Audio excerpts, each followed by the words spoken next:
Hi, everyone. This week we are talking with the amazing Michael Mastermaker. Welcome to the show, Michael. Thank you. Well, Glad to be here. Thanks for having me. we'd love to hear a little bit about how you got started in sketch cards or just in art in general. Have you always drawn? Did you draw at school? Did you go to college? Yeah, I basically have not done anything else in my life. As soon as I could hold a pencil, I drew. When I was, I think 3, I did a comic book on a notepad of my interpretation of Star Wars. And at that time, I think it was, the only thing that I really ever pursued. I've, professionally, I did go to school for art, but not studio art, not fine art. I went to school for advertising art and design. And then in the middle, I had a studio art background, but it was more of painting, printmaking, and a little sculpting. And then later on, technology. Most of my career has been in either website design, software development, 3D animation. This illustration is always something I've done as sort of like a side hustle, but not. I've never ever in my adult life supported myself or my family as an illustrator. I've always had a base career in graphic design or technology driven design, and done illustration as either a part of the career that I was in or as something on the side. And sketch cards came about just because I was feeling lonely. When you're an artist and you're around other artists, you feel good about the creative process, right? It tends to be a really nice thing. And I was lacking a real art community. And I saw a lot of people online doing sketch cards. And I sort of said that was pretty cool. And someone had got me a pack of the Strathmore Bristol sketch cards, and I drew a few and posted them on Instagram, and nobody cared. It was just like, you posted it out and you got like 2 likes, and that was sort of a little heartbreaking. But slowly, as I got involved with the community, I met some really great people that were like, hey, you want to trade cards, and that's what I started to do. I just started trading with all of these wonderful artists online. And like Johnny Townsend was one of the first. My friend Johnny, who has a great podcast himself, Retro Bliss, he's a great guy, and he was one of the first people to reach out to me. And I have one of his cards right next to me on my desk. And Dave Gaskin and Mark Mangum, who was a Star Wars artist like us, he and I traded and became friendly. And he was one of the people that said, you should probably submit some work to Topps, and they might be interested in using you. And he had contacted me right when the 40th anniversary of New Hope. He said, invites went out today. You should send an email. So I did, and that was it. I've been on every Star Wars set other than one since the New Hope 40th anniversary. And the original idea was that, I'm sure you remember that back in the day, it was a lot more open with the styles that you can use, right? Oh, so yeah. I was brought in to do the Marvel comics of the 70s were like a massive influence on me, 70s and 80s. And I did sort of like a comic book version of the characters. And of course that slowly changed, and my style had to kind of evolve with that. But if you look at my early cards, they're definitely like comic book versions of the characters rather than straight likenesses. Once the Force Awakens came to the theaters, and then to the Topps trading card thing, then the style started to be much more photorealistic. It was part of the contract, actually. Yes. Yeah. I mean, I'm not. Yeah, I don't. My work isn't photorealistic. It's all line work and it's all hatching. But I think they value if it's the likeness is close enough. Yeah. And it's a solid drawing. I don't really think that they have a problem with that. I just don't think they want like a caricature or an artistic interpretation of the character. They want, the difference is in the past you were able to draw Luke Skywalker, and now you're drawing Mark Hamill. Yeah, that's right. That's right. And that's just, as long as you're okay with that and you accept that, That's part of the deal of actually being a working sketch card artist, or having it at least part of your job. You kind of have to accept some of those things that you don't maybe really agree with or whatever. But yeah, that's part of the. So Yeah. So what are you beginning to work on now, or have you changed at all?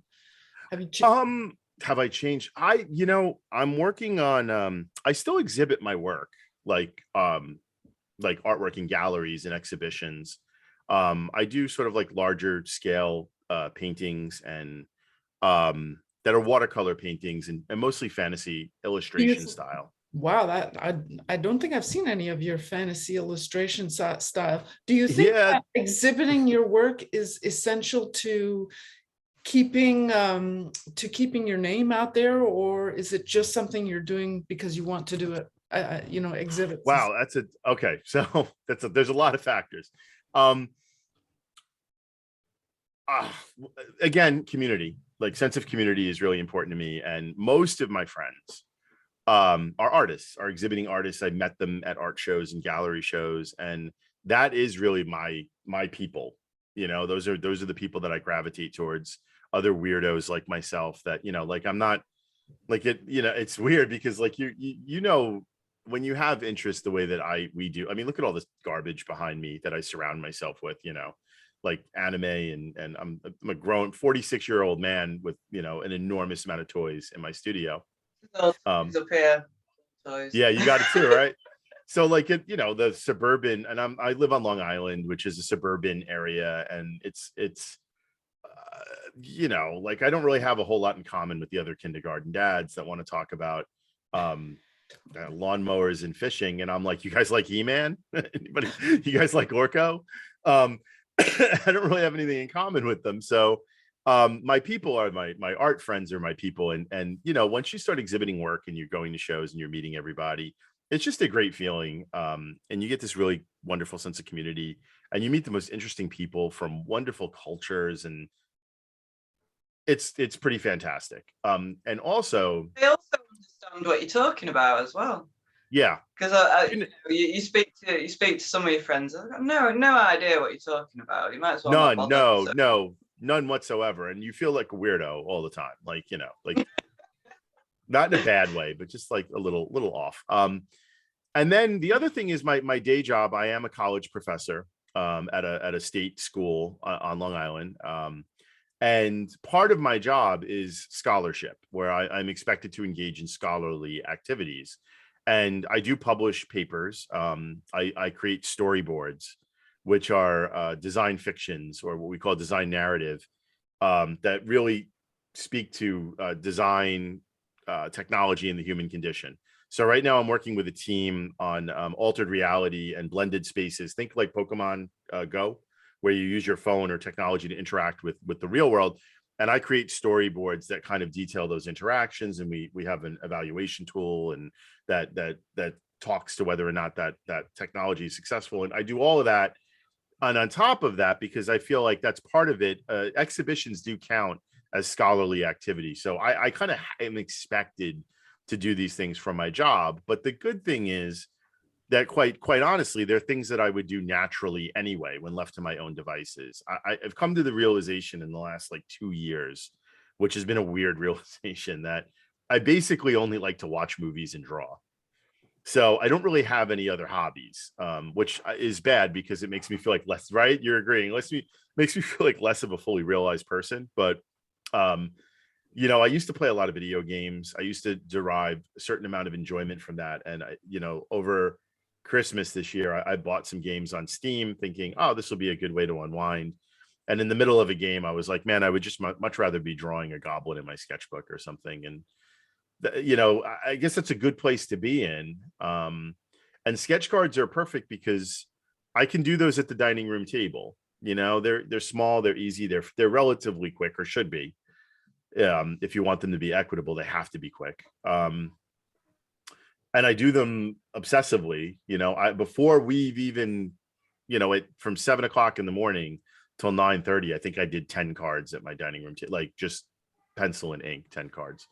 So I can whip through like 30 in a weekend, 30 to 40 cards in a weekend. So it's kind of like the perfect medium for me. And I like the small confined space, but I do larger pieces for myself and occasionally for commissions. But largely sketch cards. I just fell in love with the format, and people keep telling me I'm going to get burned out. And I have it. I have Well, it. I gotta say, I've been doing this for a really long time now, and I can't say that I'm burned out, but as we've chatted with both Lindsay and I with other people, the common thing is that you may not get burned out, but your eyes probably will. Yeah, I'm fortunate. My eyes and hand are good. I don't So know far, why. so far, give it a few years, give it a few. Yeah. My back, my Mm. back isn't, I used to be able to draw for, I mean, when we did, remember did you guys work, you worked on the solo set where we had like literally a weekend to do 40 God, cards, right? That one. You didn't do solo? You don't remember? I I don't remember. I remember. sat at my drafting table with a bottle of Johnny Walker, and I finished at like 4 a.m. So apologies to those that got my solo cards. They were they were not fueled by coffee. That's not our fault. No, but I mean, we get blamed for it, but I made some interesting artistic choices at around 2 a.m. But I can't do that anymore. I can't stay up till like 3:30 I just can't do it physically. When I started, I did the same thing. I was up like super early, like 4 a.m, and then, but of course, in those days, you had to do like I'm repeating myself here, but you had to do 200, 300, 400 cards, and you had like 3 weeks to do them. It's crazy. That's I would. But they were also sketches. They were many times they were just like when you look at the old sketch cards, they were just quick line drawings, and I love those cards. Those are my favorite cards because I love pre-production. I love sketching. I love the conceptualization, ideation phase. And I think that was the point of sketch cards used to be. And I think this is, I'm going to put myself down just a little bit, but in the most kind way, I think sketch cards used to be famous artists and production artists that were doing a quick sketch. That's why it was a sketch card. So you would have Dave Filoni, a quick, sort of scribble of Ahsoka. And, that was treasure. But what happened is they just started hiring, I think, really great artists, really great draftsmen, and really great, incredible artists that really weren't famous. So now it created this market where there's just a lot of people that are famous for doing sketch cards, but are otherwise not famous artists. So the value, it's very strange how that entire field has shifted, right? Like, yeah, we just did an interview with Jeff Zapata, and he's actually a comic book artist from. Yeah, I know him. I'm friends with him on Facebook. Ago. Yeah, he's wonderful. He's amazingly talented. He was saying exactly the same thing that you are saying right now. Yeah. Way back then, sketch cards really were sketches, and they were done by people who were famous. Yeah, the first time I saw a sketch card, I was at a comic book convention, and John Romita Jr. was doing sketch cards because like a drawing from him was hundreds of dollars, but you can get a sketch card for a reasonable amount of money of a John Romita Jr. Spider-Man, which people were like, all right, cool. So that was, and now they're just, it's this like own industry unto itself, which is, it's still I still expect like fully, I don't know why, but I expect one day where we'll just get an email and say, you know what, we're not doing them anymore. But when you think about it, it's the easiest way for them to have something of value in a box of cards. It's it's painless. It's hard to organize all of us. They don't get one. People are really disappointed, aren't they, when they don't get one? So it depends. To take them out, right? I don't know. I get it depends. There's a lot of people that don't collect them. People are I always try to keep it in the back of my head when I'm drawing sketch cards. Like, I want someone to be excited when they get this because they pay a lot of money on a box of cards, and I want it to be special. And maybe it's just I'm a hopeless optimist. I'm a teacher because I like people. Like, I could never just be at a desk for 20 hours alone in a room. I know I tease about it, but I can't. Like, you could talk a lot. I'm painfully social. It's to a ridiculous extent. But like, I always think like somebody opening up cards, I want them to really be excited about it. And when I first started doing sketch cards, I got like a lot of nasty emails in the very beginning, believe it or not, or messages through Facebook that were like, nobody wants comic book drawings. Like, stop. Like, there was one guy who was convinced that if I turned down the invitation, that like someone like Chris Penix would do more cards. You're Like kidding. magically, if I said no to 50, they would give those to Carlos, and they would give it to the realistic painters, and there would be more of those cards magically. And I'm like, that's not really how it works. But I was like, my art is subjective, so I appreciate the fact that you don't like what I do, and that's fine. But it doesn't really work that way. Like, just because an artist you don't like doesn't do cards doesn't mean the artist you do like is going to take on that amount. That's just going to fill it with somebody else. And That's crazy. yeah, I'm really shocked by that. That is so rude. And the other thing is, my name Mastermaker is my actual, it's German, it's a real name, it's my actual name, Michael Mastermaker. It's not made up. And I think it was on the Blowout Cards forum, someone posted like, Mastermaker, how full of himself is he? More like mediocre maker. And I was like, it's my name, dude. Like, I was like, there really are some people who just live to put other people down. I've gotten not anymore, because I hardly interact online much now. I don't have the time as much as I did, but I did used to get all kinds of like weird, who the hell do you think you are? And and right. Yeah, I mean, everybody gets How it. have I managed to avoid all these people? I think they just want to be heard. They're reaching out, they want to be heard, they feel that their opinion is important enough that they want to email an artist that they've never met, and you just hear them out and just go, all right, like, you're not gonna, there's nothing you're gonna say to that person that's gonna change them, or it's not worth arguing over. You just go, okay, thank you for your feedback, and that's it. Like, you were very generous.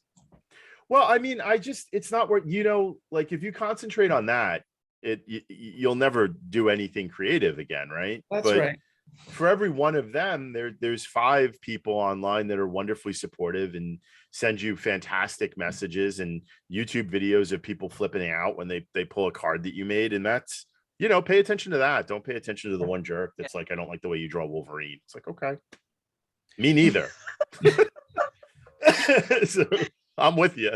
I don't like the way I draw Wolverine. I'm curious, do you switch up your styles when you do different sets, or do you stick with a similar one? I stick to a similar one, because I feel like that's why I get recruited to do what I do. They know me from what I have. And like we were talking before we started, that my sketchbook work is very different from my sketch card work. The sketch card work is something that I can reliably do quickly. I've obsessively drawn with rapidographs, technical pens, and metal tip pens and brushes for 25 years, right? So I know that I know exactly how the material is going to work on the card. I know I can use my markers. I know it'll go on clean. I know that it'll be, I don't have to fight with the materials to get the results that I want.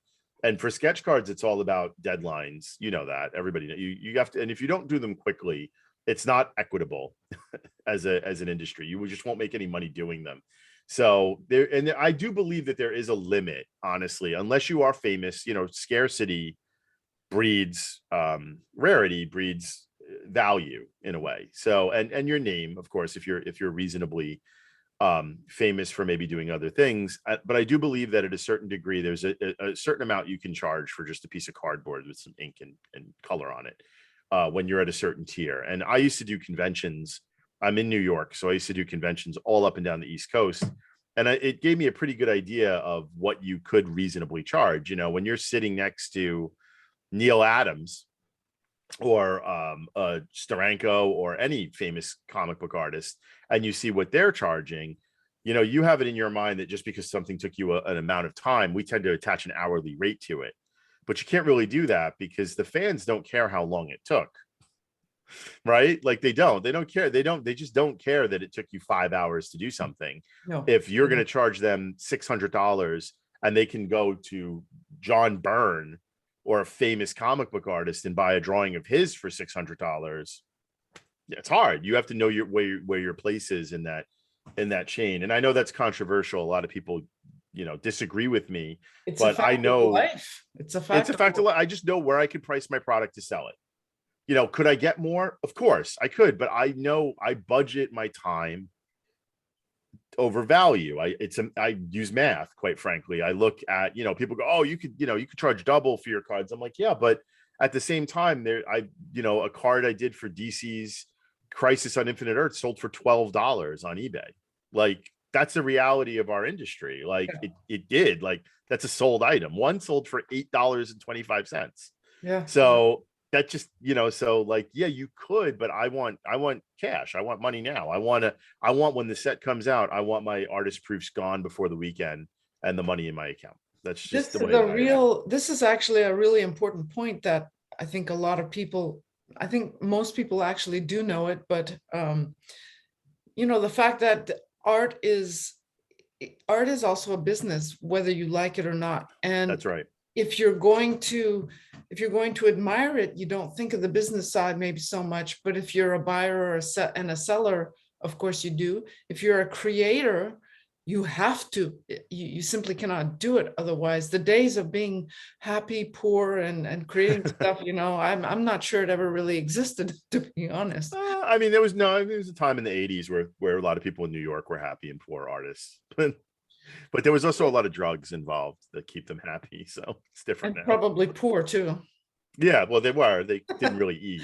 They didn't eat. So they looked fantastic, but yeah, they were really, no, I also have the benefit, which again, I've gone back and forth with people a lot on it. I have the benefit of a job. Like, I have a base job that pays my bills. That's my main source of income, is my teaching position. My faculty position, which affords me the ability to support my family.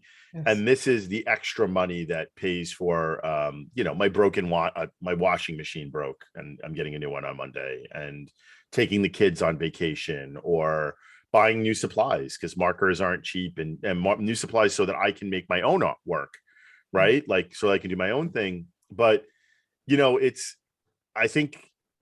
I think there are a lot of people with unrealistic expectations within our industry. And I don't ever feel like, I don't ever want to like cast judgment, but if you have 20 artist returns left from all of these sets and you just can't sell them, you might want to take a look at your price point, even though it's heartbreaking to you to think that your work is worth less than you think it is.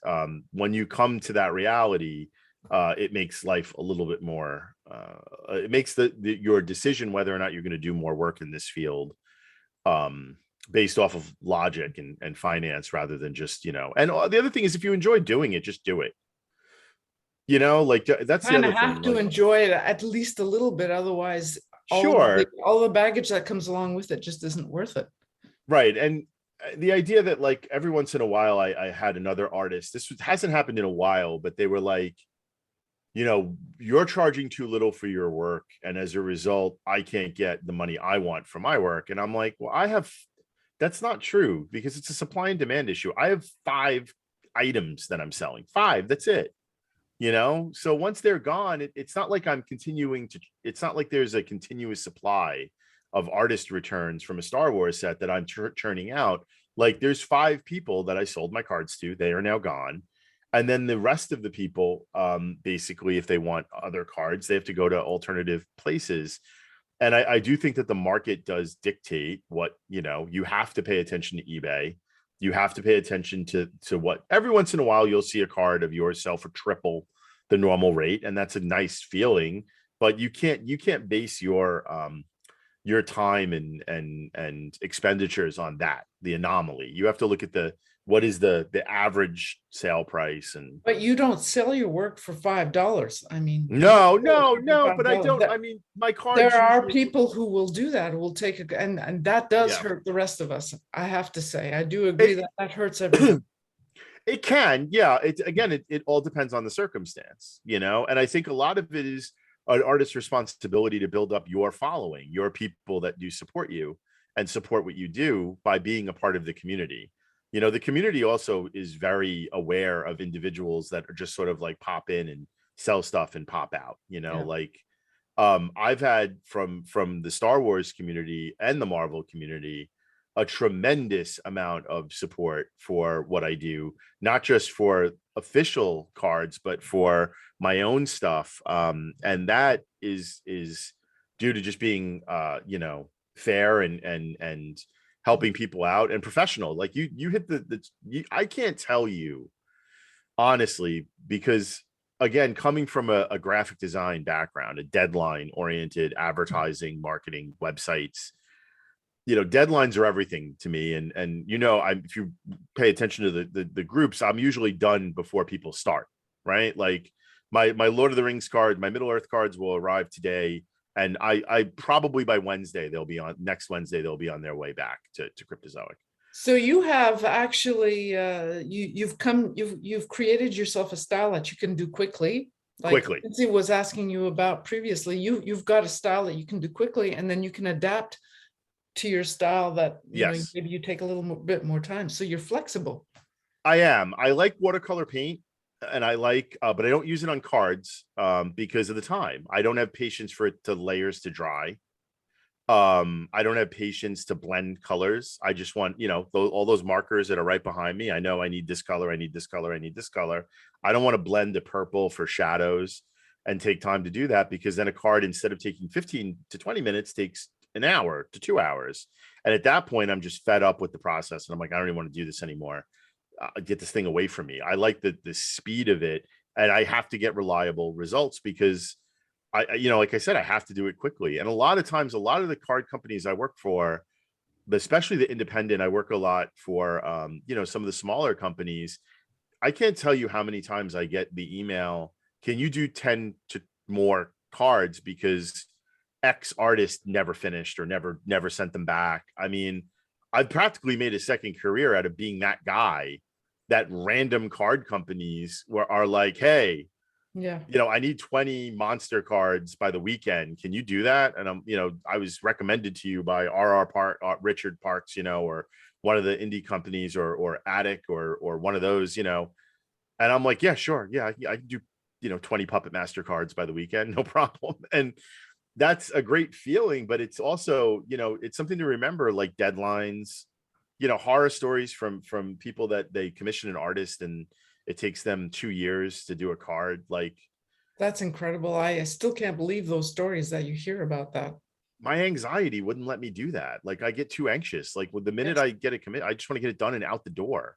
Like, it drives me crazy when I don't mail things out. Like, I could never live that way. And I'm not, sometimes it's because people are busy. Life gets in the way. I don't cast judgment on anyone. All I can talk about is my own personal process. But I'm very anxious. So when something shows up, I got to get it done. I got to goals, and it won't leave you alone until you've done it. Exactly. They sit there in my studio, and I'm like, nope, got to get it done. It's got to go. It's got to go back.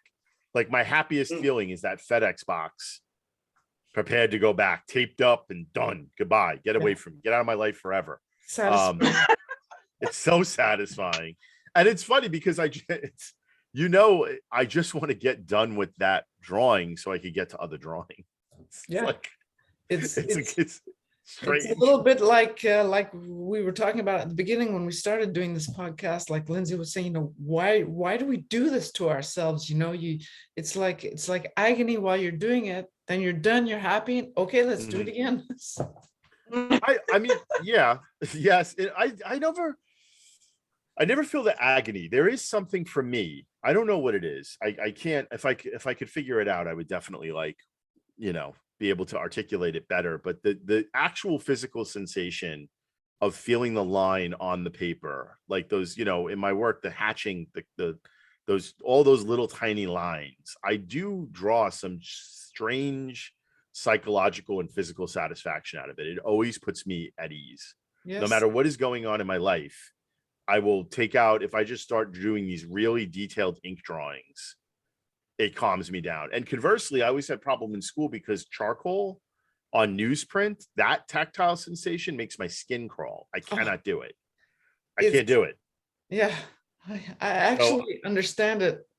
Yeah, I'm like, oh, I hate it. I had a figure drawing teacher that let me use ink, a Sumi brush and ink to do my figure drawing. And that probably is the origins of me. I love to ink. I love pen and ink. I want to get through the penciling as fast as possible. My pencils are usually scribbly and ugly and undecipherable. And then I go right into ink work because that's my happy place. And it's strange. I don't even think about it. And people ask all the time, do you get nervous when you're, and I'm like, when I watch people ink and they ink slowly, I can't, I'm just like like you saw like the little hut video I posted, that's my normal speed. Even when I draw my Star Wars cards, that's just what I do. Please say that you don't hold your pencil like this. No, I don't. I hold it traditional, like the correct, which is why I don't have any issues with my hands. Yeah. I watch a lot of YouTube videos and Like that. Is that what you do? Third finger instead of second. I don't meet people who do that. Yeah, I don't know why. I'm a lefty too. So oh yeah. Yeah. Like yeah. I'm a lefty. So everything's backwards. What are your favorite tools to work with? Do you work digitally as well? I can't. I mean, I don't anymore. I do, but I do sometimes professionally. I've done some book covers in the past, and I do them in Procreate. I know, I teach and know Photoshop, Illustrator, Premiere, Adobe Animate, Dreamweaver. I know the full Adobe suite, and I'm also well versed in Maya 3D modeling software, and After Effects and HTML, CSS, JavaScript. And I used to teach SQL and ASP, like database programming languages, which is painfully boring. And I could see, this is just what people want to hear about on an art podcast, right? Be like, I know how to program, I know how to fix databases. But I do. That's one of the reasons too I draw sketch cards, because my son, when he was like 3, I spent a summer fixing an accounting firm's database. And that was so boring to have to explain to my son what I was doing every day. So I started drawing the cards. I was like, Daddy draws the Hulk. And then he would just go to school and be like, Daddy draws Hulk. And so it was much easier. But I do draw digitally, but I stopped doing it. I used to have prints at conventions that I did purely digitally. They were totally 100% on the computer. And so many times people were like, oh, do you have the original of that? Because I'd like to buy the original. And I'm like, no, it's a digital drawing. And they were like, oh, that stinks. So then I started doing it. I would do a marker drawing of the characters, and then I would do the typography and everything digitally. And sure enough, if there was an original drawing, people would buy them at conventions. Really? The original marker. Yeah, oh yeah, all the time. So I realized that there's in our society, we live in an age of replication where everybody's used to just being able to go on the internet, find an image, right click on it, download it if they want it, or print it. And there's this real cachet, which is why we do sketch cards, that's attached to one-of-a-kind original pieces of artwork. That's what people want. They don't want a reproduction. They don't want a digital file. They want something that is totally a one-off. And NFTs and block, that's an extension of that concept, sort of thrown into a digital field. But they really do want that one-of-a-kind original drawing. So digital is extremely convenient and I enjoy it. But for me, it's markers and paint, because I find that the sales and the money that you make from it just makes it worth my time. I'd like, and I use rapidographs, mostly rapidograph pens. My right here, it's my the Pilot High-Tech C. I like a metal tipped pen. I hate like fine liners like that, like a Micron. oh, I'm yeah. not I don't even know why one is sitting in front of my computer. I like brushes for my thicker contour outline. I Usually think you and Lindsay have similar taste in yes.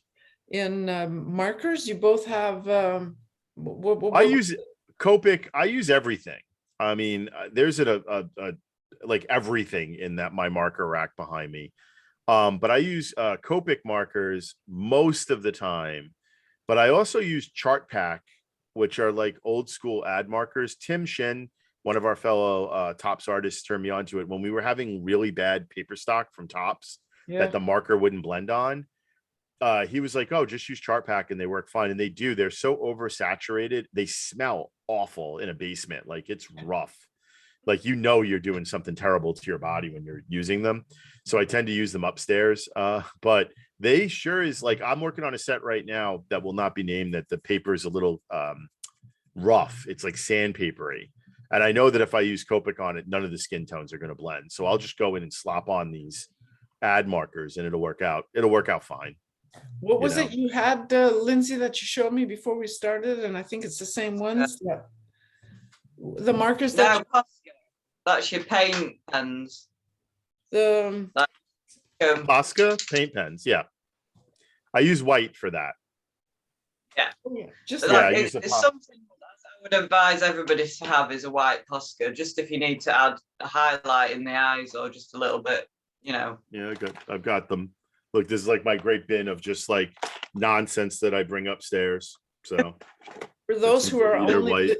for those who are listening and cannot see, Yeah, it's just a there box are of. so many bins of pens behind Michael here. I have a bit of a problem. I'm not, I'm really, really outing myself with the video that like I may or may not hoard art supplies. Well, I'm sitting in another room in the house. I'm not in my studio, but I've Right. got so many books and paintbrushes. Like I hoard paintbrushes. Yes. Well, there's a lot to be said for a good paintbrush. So There sure is, and they are really hard to find at a reasonable price. And the cheap ones are just not worth it.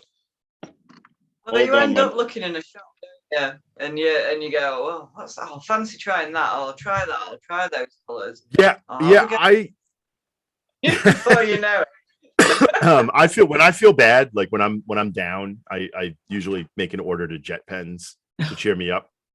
So I obsessively use pens. I draw in ink 90% of the time. Like even in my sketchbook, a lot of what I post on Instagram are just straight ink drawings. There's no penciling at all. It's just ink and then watercolor on top of it. I was gonna ask you, do you do a lot of pencil sketches like for pleasure or for No. Composing or something? No, you go straight. No, I mean, I'll hash out basic shapes with a pen. Pencil to me is the lack of permanence. Maybe it's because I'm a hand dragger. I drag my hand on the page so it smears, and like as a lefty, pencil has always just been a mess for me. So I rush through it, sometimes to my detriment. Like I don't think about composition enough sometimes, and I just kind of dive in. I mean, most of what I do for Star Wars now, it's no secret. Like, if you see my Star Wars work, I almost only do the animated stuff now. I don't even really draw the actors anymore. I only do Clone Wars, Rebels, and Bad Batch cards.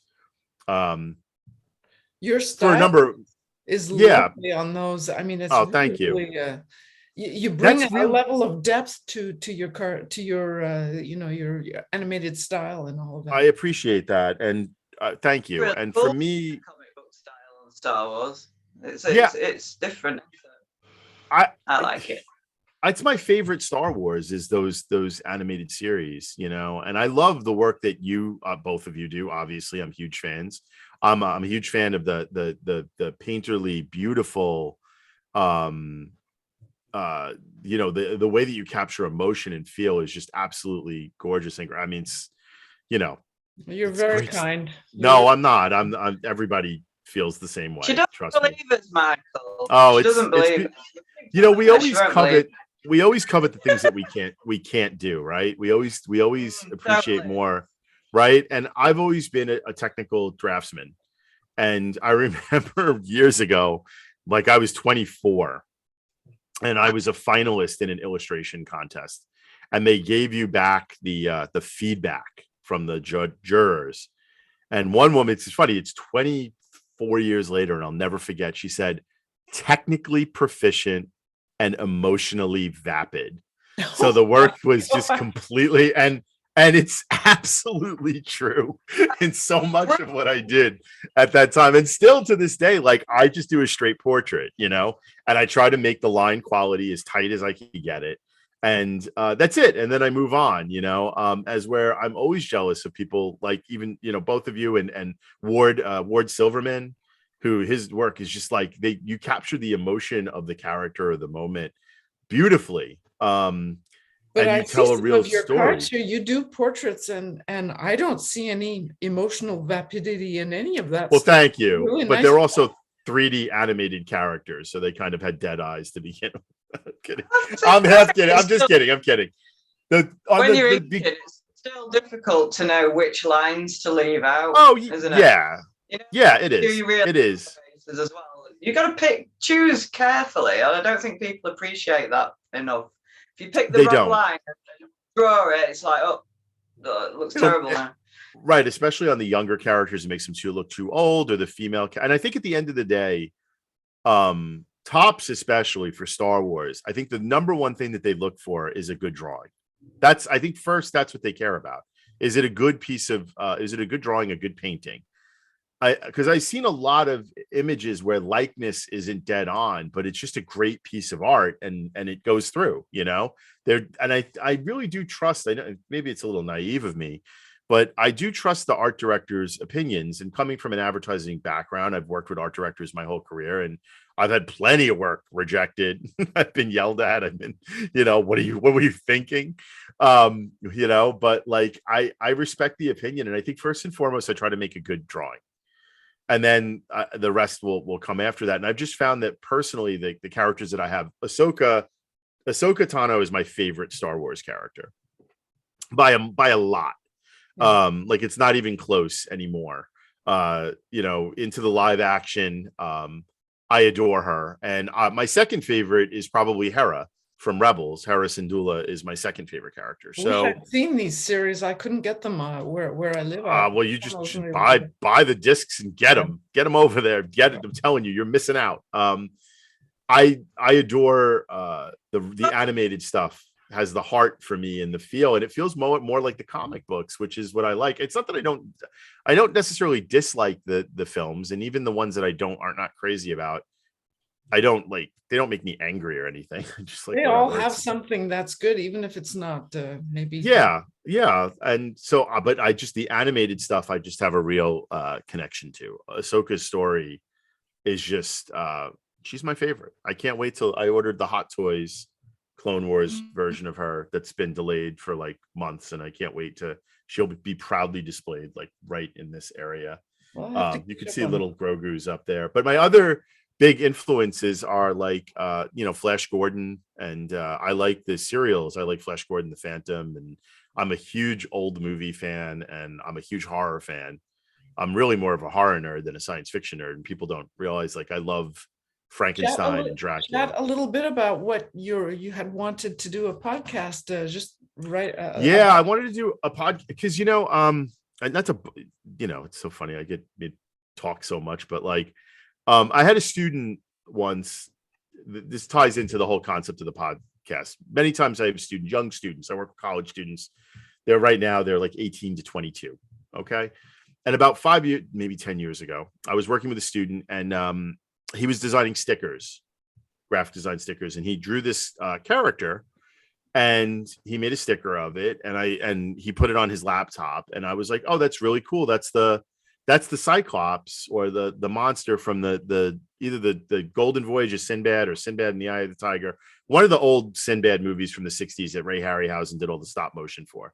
It was the cyclops with the horn and the sort of like. And he goes, I don't know, what are you talking about? I don't have any idea what that is. I'm like, well, that's where that monster's from. I 100% know. I've seen the movie a ton of times. I grew up in New York. Channel 11 from 11 a.m. to 2 o'clock. 3 o'clock in the afternoon, put on monsters. That's what they put Godzilla movies on and King Kong movies, and that's what I grew up on. I'm like, trust me, I know where this is from. And he laughed, and he's like, well, it's original. I designed it. I said, okay. And then he came to me like a month later and said he was talking to his mom and his grandmother, and they were like, oh, that movie, your grandmother, when you were 3, and she would come over to like watch you on the weekend, she would pop in a VHS tape. And Sinbad was one of the movies on that VHS tape. So you watch that over and over again between the ages of 3 and 4, and he just didn't remember it. So this image of this cyclops, this monster, had like been burned into his psyche for 17 years, and made its way into his graphic design work as a senior college student. And I think that that's really powerful. And I wanted to sort of have a podcast where people kind of like do a deep dive and deconstruct what they do and how they do it comes from, because it all comes from someplace. So like, nothing is really original, right? All we're doing is repeating the thing that we've seen before, and we're trying to make it our own little version of it. Interpreting it in our own way. And yeah, exactly. I used to pause gummy bears. draw gummy bears off at telly. Exactly. I used to I tell them, like, so hard for them to relate to, because I've reached an age finally where students don't even know what a VHS tape is. And why would they? They were born in 2002. So, you figure it was 2007 before they even knew what was going on, and they grew up with DVDs. So they didn't, and most of them, they don't remember a time before the internet or YouTube. So, I explained to them early anime, Star Blazers and Robotech, Macross, all that, like, huge influence on me when I was like 7. And I remember putting tracing paper over the TV and trying to trace Rick Hunter on Robotech, trace his face to try to draw it. And I remember the smell of, like, the ozone from the TV, that static, like from the CRT TV, is like, as I tried to draw the face. Yeah. You remember that? About that. Do you remember the Betamax video players? In America, we went with VHS because it was cheaper, and Betamax? very briefly, for like a hot second, Betamax was out, but it was. You paused it and it just did that. So I Yeah. used to have to play it and then just keep pausing it and just hoping I could get it still enough to Exactly. draw from. Exactly. Oh, They'll never know the struggle. Going to the flea No way. market and buying. I used to have to. There was a guy who went to Japan and would tape anime off of TV, and then come to the flea market and charge $40 for a bootleg cassette tape with like 3 episodes of Japanese television on it. And I would buy it from him. And now I could just go on Crunchyroll and watch whatever I want. Right? What a world we live in. It's But you can still see that in my work. Like, you could still see the anime influences, and Alex Raymond, the original Flash Gordon comic strips, and like discovering all of those things when I was younger. And Conan, the black and white Savage Sword of Conan books that John Buscema did, they were like mind blowing for me. And just these weird things that you have this affinity for, and you don't even know where it came from. Like weird things, like, when I had hair, when I was a little kid, my dad would take me to the barber shop, and for some reason the barber had comic books, but they were older comic books, and they were horror comics. Like, he only had, from Marvel, he had like Werewolf by Night and Tomb of Dracula and Ghost Rider. So those were, because I didn't realize, those were cheap books that you could get for $0.25 a piece at flea markets, or or garage sales. And my dad would take me for a haircut and spend 50 cents on a comic book. And so I grew up reading these comics, not realizing that they weren't mainstream Marvel comics, at the time. Now we live in a world where everybody knows who Doctor Strange was. But in 1985, when you were like, Doctor Strange, people were like, what are you talking about? Like, Ghost Rider, like, what the hell is Ghost Rider? What's wrong with you, kid? Why don't you like, Batman or Spider-Man, So when you're that kid at the comic book convention flipping through books trying to find, House of Frankenstein, they're like, like, what are you doing? But now we live in a world where all geekdom is celebrated. It's crazy. Like, I cannot believe we live in a world where Doctor Who is mainstream in America. Yeah, it's crazy, but don't worry. I think the pendulum will eventually swing back again, because it always does. Oh, you think so? I think once the box has been opened, it's going to be really hard to close it. It's been, well, it'll never close quite the same way that it was. Of course, things go back and forth. They never go back to the way they were, but they will. You're probably right. Thing, I think. I remember, God, I'm the oldest one here chatting right now, so we had 2 channels on TV. I grew up with Sesame Street and Land of the Lost, and I love Land of the Lost. Land of the Lost. My first crush, Holly, when I was a little kid. I loved her.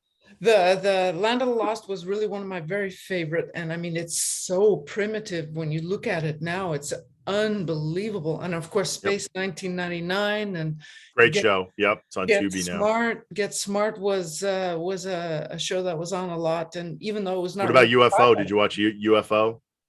No, couldn't get that one.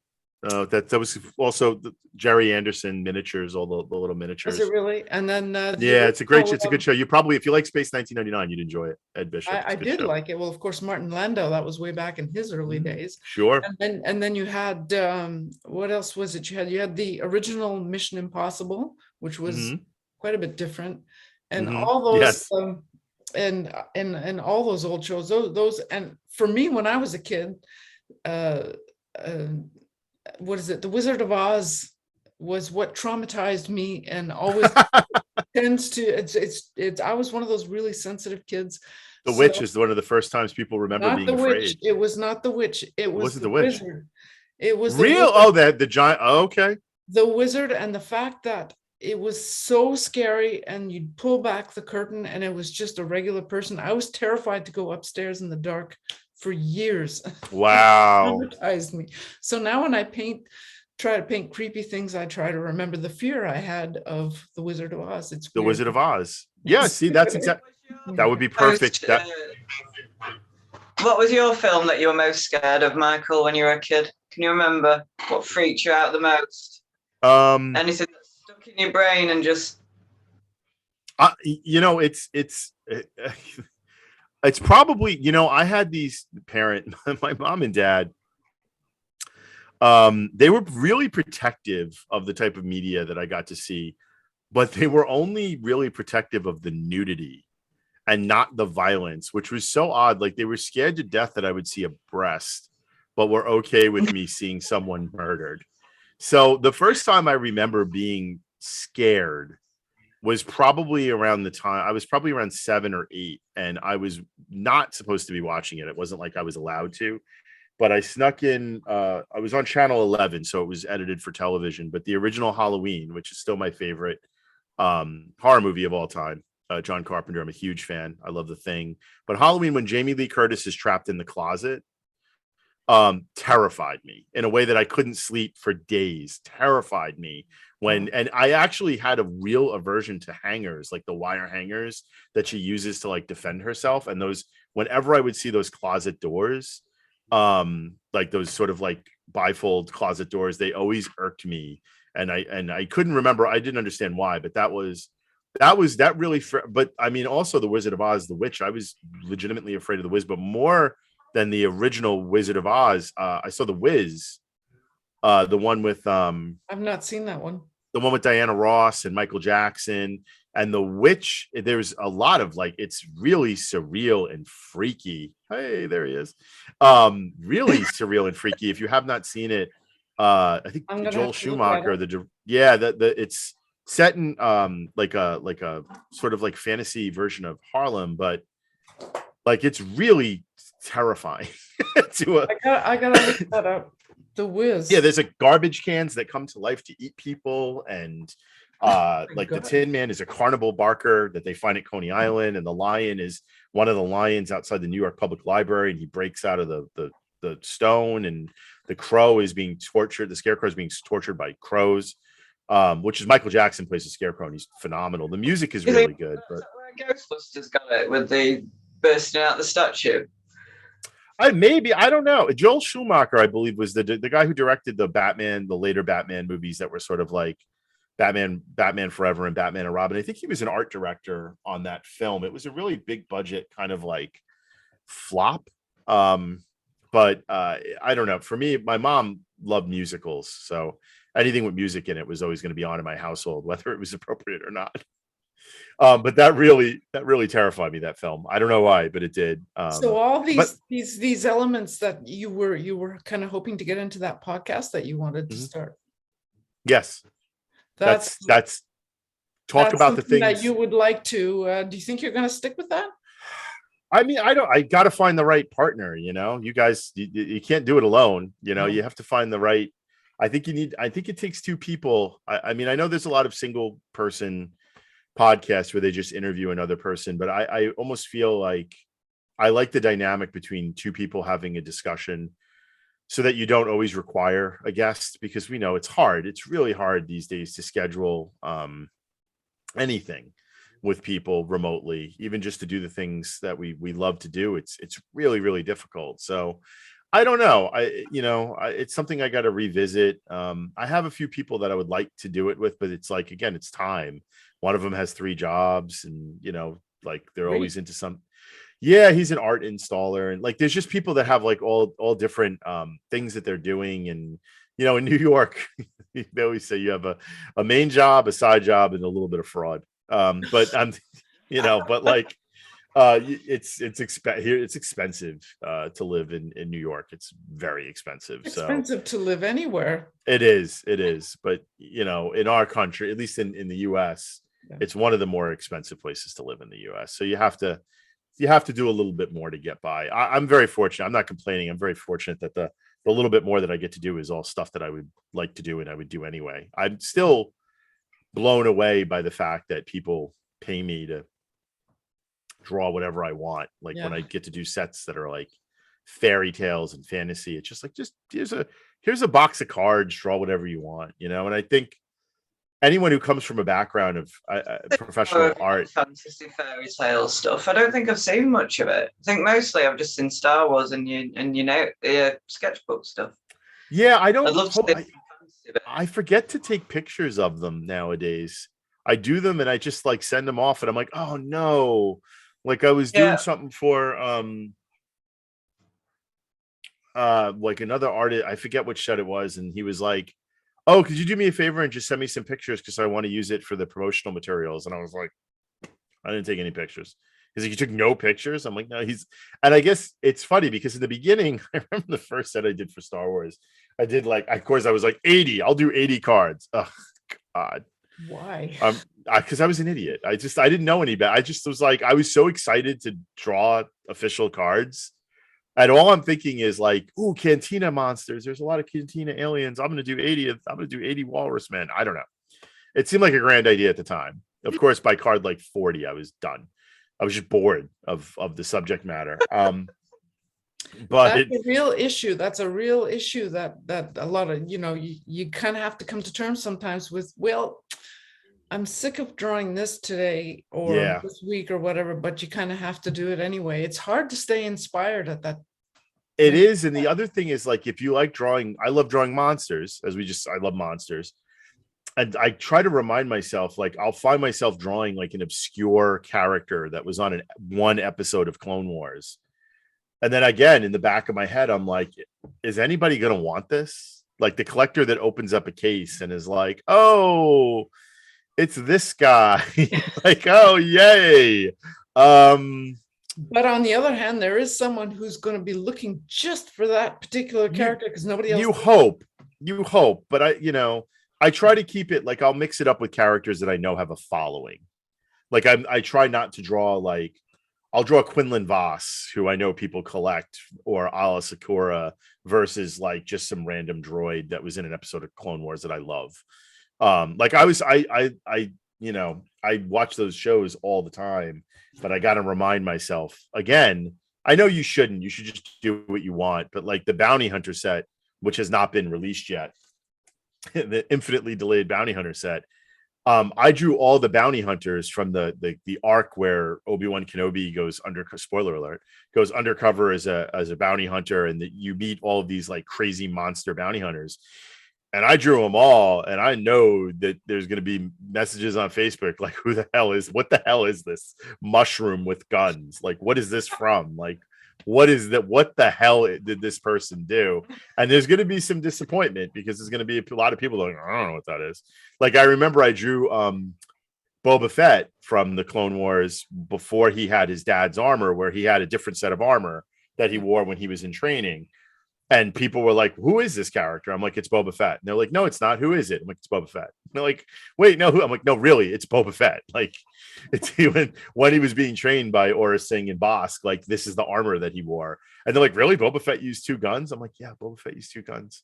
Like, and it's a big train heist episode with a young Dengar voiced by Simon Pegg. You should watch it. It's really good. And they were like, oh, okay. Actually, but I do that a lot, but I try to keep in the back of my head, like, I know it's like, does anybody want this? Like, because you do have to. I mean, we are making a product, right? Like, I want somebody to be excited about it. So I try to stick with the obscure character, like not obscure, but lesser known characters that I know that people collect, and that gets me through it. And then I don't commit to more than like 40 cards max, unless I have a plan. Yeah. Do you think there's a future for sketch cards? We're going to be coming to the end of this, so this. I know. I'm sorry. This will be kind of something I'd like you to have your thoughts on. Do you think there's a future for sketch cards, or Or is this a flash in the pan, a really long flash in the pan, but Really long flash in the pan. That's an interesting question. Do I think there's, I hope so. I mean, I'll start off by saying I hope so. I think for the larger companies, I think it might be something that the issue that we have with Star Wars, to be completely honest, is that most of the actors are really old. Like, people don't want to accept that, like, Harrison Ford is 80 years old. So they get really mad when, like, oh, he didn't sign, like, people, how, Billy D. Williams is 90 or almost 90. My God, like, yeah, he's in his late 80s. So there's a real limitation of you're either going to get an autograph or you're going to get a sketch in a set, right? Like, those are the things. And autographs are in short supply because the newer cast doesn't really sign anymore. Oscar Isaac has no interest in it. John Boyega's moved on. Daisy Ridley's moved on. I don't see them ever coming back to sign. They got Natalie Portman, which was a big get. I don't know how much, how many more of that she'll do. Thankfully, they kind of repaired their relationship, it seems, with Hayden Christensen and some of the people from the prequels, which is nice to see them signing, because I know they have big fans that grew up with them and really want those cards. But realistically, with the death of Kenny Baker, Peter Mayhew, Carrie Fisher, these greats, how long are they really going to be able to produce Star Wars sets with anything other than voice actor, right, and television stars? So I think the sketch card, unless they figure out a way to replace the sketch card as a quote unquote hit in their product, I think it's kind of here to stay for the foreseeable future. The same can be said for, like, the Marvel stuff. But for other things, I've already seen them, like, in the sports world. It's very hit or miss as to whether or not. I think that unless they come up with something to replace them, that is, again, something that they can do for a minimal amount of investment, card companies are I think a little bit more careful. Cryptozoic, which we've been talking about, got itself into a little bit of trouble by, I think they really overpaid for the licenses to Rick and Morty and Steven Universe. They paid for them when those licenses were the biggest thing on the planet, and then they've kind of, I don't want to say they've left the public consciousness, but they're not really talked about anymore.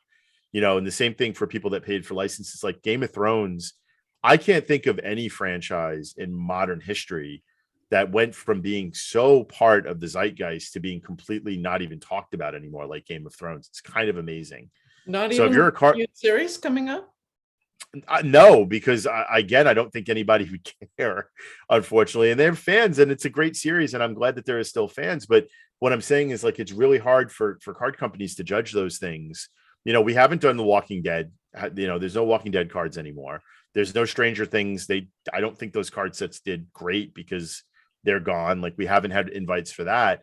I'm really down to Star Wars, Marvels, and indie sets. But I think that the indie market has a voracious appetite for sketch card art. You see Kickstarters get funded in hours. Like, people ask for $3,000 and get $6,000. Like the Kickstarter for Ultraman, the Ultraman set that RR Parks that I did, and I worked for Richard for years, and I love him. He's a wonderful person to work for. He's done a lot for me. He's recommended me to so many jobs. So, and I really appreciate my relationship with him.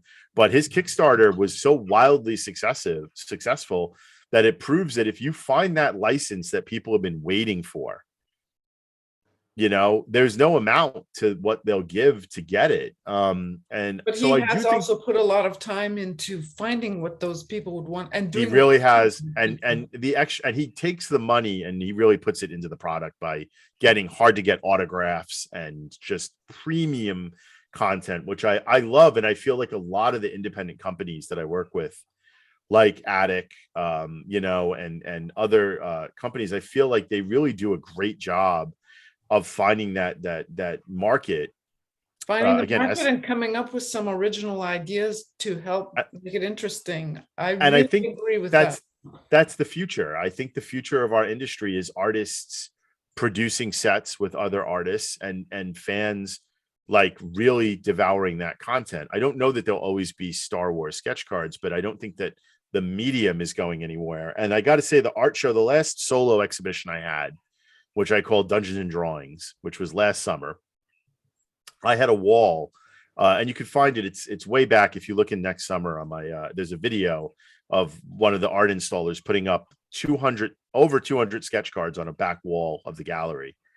And it was it was really successful. And it was wild to see people walk up and have no idea that this format existed, because it's funny, but like, you know, I do all of these sets, but I just want to show you, if you indulge. I know but like, I have a binder that is literally filled with my practice cards. Wow. That have nothing to do with anything, that are just stuff that I do to keep myself busy. And you talk about like experimenting with styles, you can see that's no line in those. Those are all just kind of like paintings, and they're shaped. That's great. Yeah, I mean, awesome. this is what I do. If you leave me to my own devices, you know, I'll draw a Katharine Hepburn sketch card. Show me. You could see, like, Wow. They are amazing. Thank you.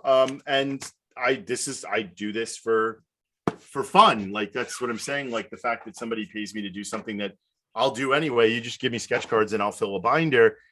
And I think that they still remain an economical way for someone to own an original piece of artwork. Absolutely. Absolutely. And I think that that's great. I think that it fills out, like, when I go to conventions or I go to art shows, like I do a lot of outdoor art shows for my association with the galleries and stuff. And they always get a big reaction, and people do buy them. People do, you know, they pick them up because they can't afford, you know, $300 for a painting, but they can afford, you know, between $25 and $40 for a quick sketch card that's on my table. And they're comfortable with doing that. And they get to take something home for the day that's kind of special and unique and one of a kind.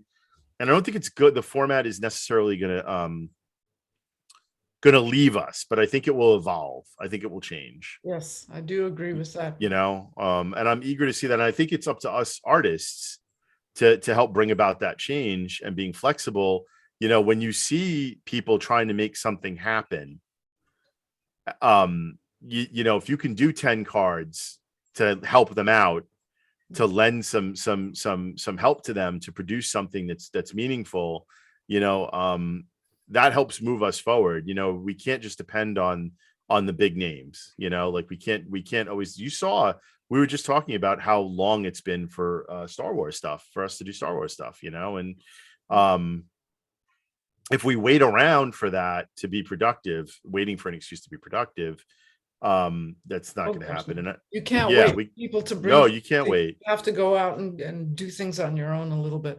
And the thing that I miss the most is the groups that we're a part of, the artist groups that we're a part of, because of the lack of work, have been quiet. And I miss everyone, you know, like that's a great byproduct of this entire process, is meeting, you know, people like yourselves and so many just awesome folks that we get to interact with and see the most beautiful work in progress, and seeing everything that all of the artists are up to.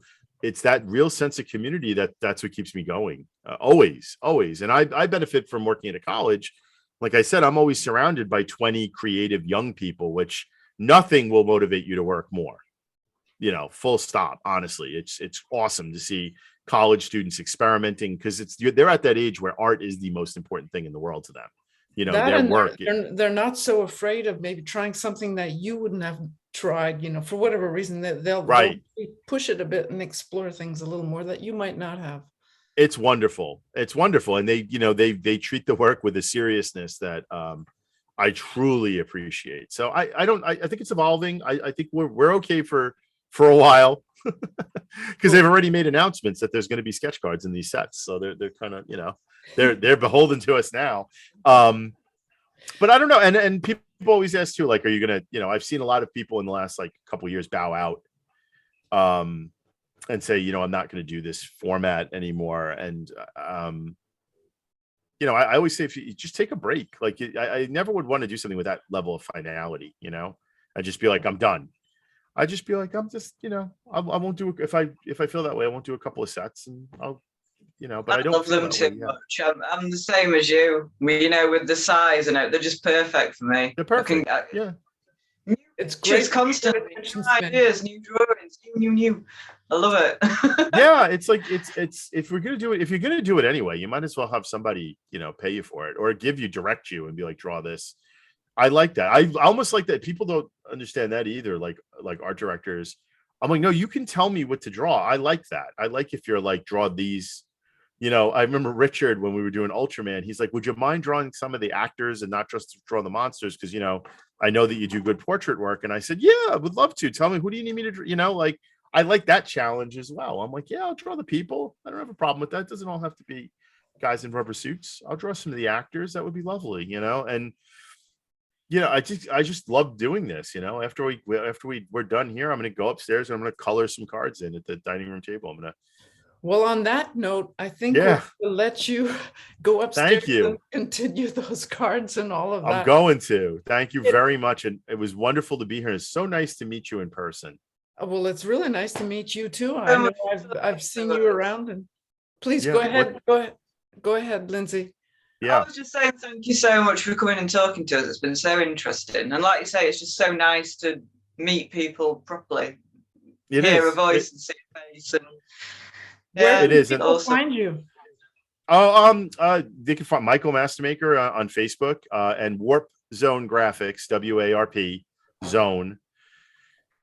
ZONE graphics. Yeah, that's from back in my con days. My partner, I used to have a friend of mine come with me to the conventions to handle the money and the booking and because I would be drawing at the table, and you can't draw and chit chat. And that was actually, Warp Zone was his license plate after the Mario Brothers, and we were like, that's a good name, and that's been my Instagram handle for so long that that's what I use. But everything that I post on Instagram also gets posted to my personal Facebook and the business Facebook. It's all just me. It's just me drawing stuff and down here in the dungeon, and then posting it if I remember to post it. A lot of times, I did recently buy a tripod that I can use to record sketchbook, like I did with the hut, record some of the drawings. But now I have to find time to, in between sketch sets, to actually draw in the sketchbook. So, you know, it's a great idea, but you know, as there's a FedEx delivery waiting on my time, and it's tricky to get it. It all hits at once. Like there was nothing going on forever, and then you get like 15 emails and in like 2 days asking like, how's your commission look? And it's like, oh, you know. So we'll see. But keep drawing, stay happy. Keep drawing, stay happy. Thank you so much, Michael, for joining us. My absolute pleasure. We can do this again. Absolutely, I would love to. Part 2. We'll talk about more monsters. Do you usually stop? I don't know, do you stop recording or what? Thank you. Yep. Thank you. Okay. Gonna stop right now, so we'll say okay. goodbye and bye. Thank you again. All right, I'm gonna hop out then.